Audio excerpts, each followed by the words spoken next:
be coming up any moment now at City Council meeting, which is getting underway at this very moment. We're talking about Councilman Kenneth Stokes, who wants his fellow council members to greenlight a lawsuit against that water rate increase. But to charge the people who doing the right thing by paying their bills more money is absolutely wrong. City Councilman Kenneth Stokes is fighting to stop higher water bills for people all across the city of Jackson. City, the mayor, and others have said there are other methods.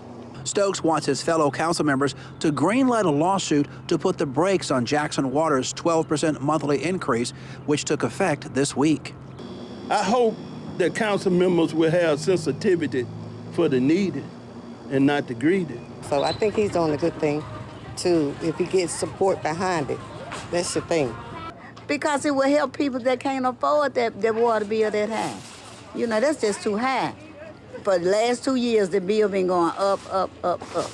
According to Jackson Water, the average single family that currently pays about $90 will see their bill increase less than $10 a month. I think they need to find another way because that's kind of high right now for people, a lot of people.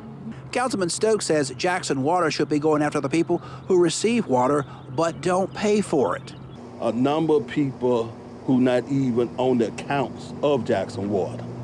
Jackson Water do not know what to do, so what they're going to do is charge the people paying their bills more money. Councilman Stokes' solution is to have Jackson Water hire, he says, meter readers to go after people who are receiving water from the system but not paying their fair share. For now, we're live at City Hall. Ross Adams, 16 WAPT News.